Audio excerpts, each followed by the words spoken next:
Welcome to the Pop Doc Podcast. We have with us today Josh Gibson, director of Light Plate, but also an associate professor at the Department of Art and Art History at Duke University. So thanks for giving us some time today, Josh. Oh, my pleasure. Great to be here. When I first watched Light Plate, the first thing I thought of is that, wow, I really just enjoyed this film. It was a piece of art. I know that you consider yourself like a moving image artist, and that was totally the case. You know, it's almost like watching a painting that moves, right? And so it was kind of refreshing in that I watch a lot of documentaries, and almost always there's like a message, or if it's a message you don't like, it's an agenda behind the film, and to just kind of get to relax from that and enjoy something artful was nice. But I'd like to hear you speak to that. Thank you. You know, that film in particular is a film that sort of, emerged from just happenstance in some ways. I had gone to Italy for several summers to teach a course in Arezzo in Tuscany. And they put me up at this beautiful little cottage that was sort of overlooking the medieval city of Arezzo. I just decided that I wanted to just sort of, document the rhythms of that world. I haven't gone there in years, but it's sort of a magical place. And, I think I was really just sort of taken by the pace of life, the quality of light, and that's kind of what the film is. It's just sort of a kind of observation of a few weeks in the summer in the Arezzo, Italy. When you edited that film, I was wondering, like, kind of how you make the choices on it. Is it just solely instinct in deciding, when to go to the next? Yeah. This film was also a bit of an experiment from just a sort of filmmaking point of view, in that I brought with me to Italy only about 20 minutes of 35 millimeter film. There's actually sound stock, which is film stock that's not designed to go into your camera. It's a laboratory stock that you make the little optical tracks with. But I've sort of gotten interested in shooting with it over the years, partly because it's relatively cheap compared to other 35 millimeter film stocks. But it also has kind of, I think, an unusual quality and look to it. But I really, I shot it, and these I guess five rolls, and just was kind of imagining film coming together, but it really, it's almost a 1-to-1 ratio of stuff that I shot. So there weren't unlimited options in terms of the editing, but I did have some loose sort of ideas, structuring kind of from dawn till dusk, and having a few sort of thematic moments. It's women making pasta, the weather sort of changing, rain comes in, rainbow comes out, and there's sort of this, and there's sort of the cycle of life of the pasta being, harvested from the grain, and the other things that were going on, just sort of around me, at the time. But so the editing was really just sort of emerged from this very limited amount of material that I had shot, and then hand process. So that's another sort of, I was unsure what was going to come out of it, actually. So I didn't actually see the material till many months later. Wow, that's actually the way you're describing this sounds like the kind of like a film teacher in college would like assign you, that you can only you only get 5 rolls of film, 5 minutes long. You got to get the best shots you can and put it together. And you kind of nailed it, Maybe I've been given these assignments for too long. But no, I do take that. I think that a lot of my short documentary work has sort of come out of restrictions. I do think that that can be really empowering to just give yourself, a certain limitation has to be sort of overcome. I mean, I've seen it work for students, and I guess it works for me too in some ways. I think that's actually a really cool thing to tap into. That in doing all these interviews, I've actually never heard anybody talk about. What do you think it is about creating boundaries that it's like frees you up to be creative? Yeah, I mean, I think that's actually also one of the reasons that I continue to like working in film, because it does impose, a number of limitations, both economic and practical. But I think there's so many possibilities these days, right? I mean, there's so many things you can point your camera at. The cameras are so good. It's in some ways it's so easy to keep shooting and just generating more and more and more material. And I don't know, for me, I sometimes find that debilitating. That the sort of possibility to kind of shoot endlessly. And so I really like to be able to sort of impose limitations upon myself. I think it really started when my son was born, and I was really chasing all the digital technologies at that time, and I was shooting his every drool and footsteps, and I was just collecting hours and hours and hours of material on these hard drives that I wasn't sure that he would ever want to see. I wasn't sure if the hard drives would ever last, more than 10 years. And so that was sort of a moment where I decided that, I would actually, I learned on film, but I sort of went back to film and decided, well, I would be a little more selective with how I documented, his life. And I kind of developed a practice which started off as just sort of a home movie practice. It was just sort of a way of sort of monitoring how much material I was actually generating. And I think I enjoyed the process so much that it kind of made its way into my more creative work too. Well, with that film, were there any other like big challenges you had in filming it while you were there, in terms of like getting permission?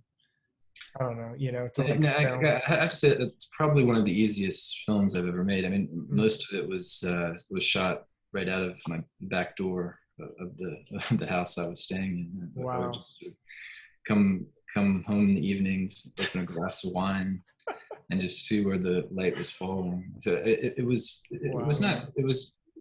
not hard. I think I'm just trying to think. I did have to. I was shooting material for a little while without exactly knowing what I was going to do with it, and so I wanted to introduce this woman who makes pasta as sort of a thematic element, and it becomes kind of like a, I guess a play on words in the title of the film.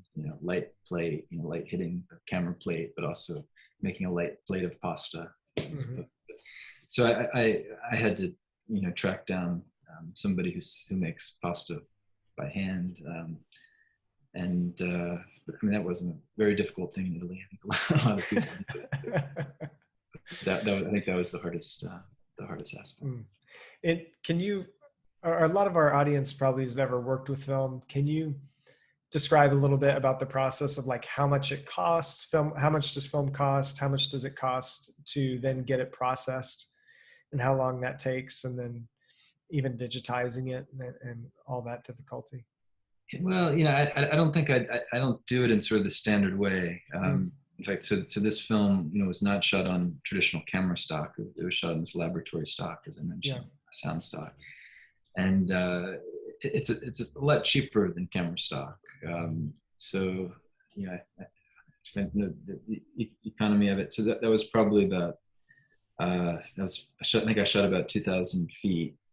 Which comes in this 2,000-foot roll that I then spool down into 400-foot loads. But that was probably about $200 worth of film. And then I didn't send it to a lab. I've got a dark room in my basement, so I hand process it. That's amazing. And one of the interesting things about this particular film stock is because it's a laboratory stock. It's orthochromatic, so it means it's not sensitive to the red spectrum of light. So you can you can have red lights on and kind of see it, you know, as it's developing. So it makes it a little bit, you know, easier. Yeah. I mean, you're not doing it totally blind. You can kind of see, you know, as the image is coming into being. And then I have sort of a, you know, a modified kind of optical printer that I can then, you know, scan the image. It's basically just a DSLR camera attached to a projector that takes a picture of your frame. Wow. So, You created that? no, Okay. is, you know, it's something I bought from this guy, Jaakko Curry, who designed the JK printer, but he made a kind of 35 millimeter experiment that loosely based on his old designs, but it's more for like a DSLR camera to take pictures. Super cool. So with your film, do you have any advice on distribution in terms of like film festivals and all that with your short film?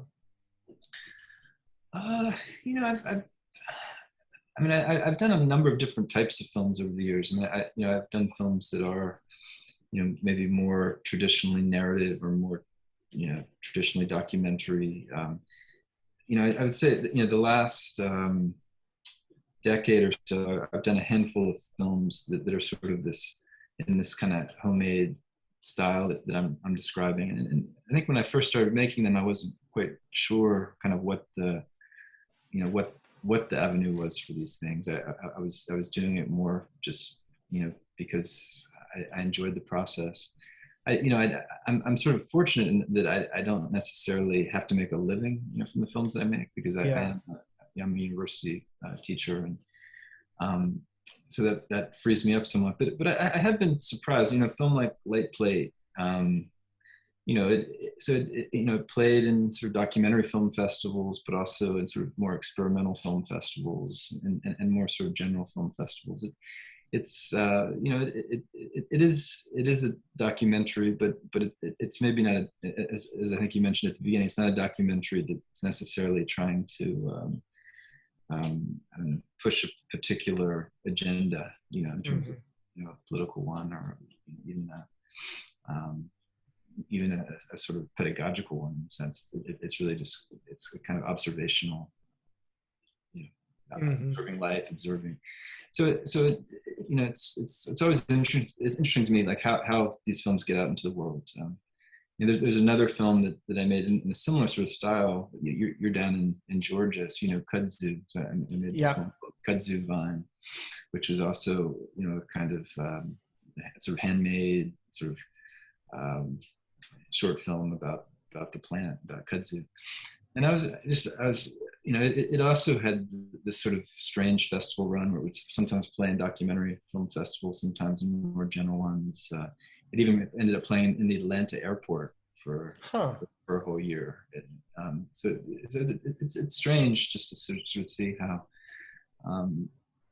films that are a little, you know, maybe not quite in this sort of normal sort of mode, you know, find their audience. But it's always exciting to see where they're going. Do you prefer short format over long format, like a feature? I mean, I think ultimately I do. I mean, I have made a few features. They end up being just such a time commitment, you know, in terms of, you know, and sometimes I end up falling out of love with them in the, you know, in the time that it takes to make them. So, you know, I also think that just, you know, as a teacher, making short films just fits in better to my schedule. You know, I can do it over breaks and, you know, vacations and, you know, that sort of thing. So yeah, I mean, I really like the short form, and I guess, you know, going back to sort of the relationship between teaching and making, you know, I'm mostly working with students who are making short films. So I think I'm quite interested in it as a sort of, you know, sort of format all of its own, you know, something, you know, different than feature films. Well, as we close this out, let the audience know what else you have on tap in terms of work and where people can find you online. Well, so I'm working right now. I'm almost finished with a new piece that I'm calling the Silver Reel, which is, it's loosely related to NASA's Golden Record, which was sent out in space in the 1970s, and it's now the sort of furthest man-made object outside of our solar system. It's designed to sort of give other civilizations, or I guess future generations, the sounds of Earth, and some images too are embedded in this golden record. But anyway, to me, it seemed like, I mean, it's this, I don't know, this fantastic just kind of dream of that some other civilization would actually learn how to could play a record player, and that they would be able to interact with it in the way that we do. So I imagined that there was sort of this analogous film reel that was sent out into space, which is,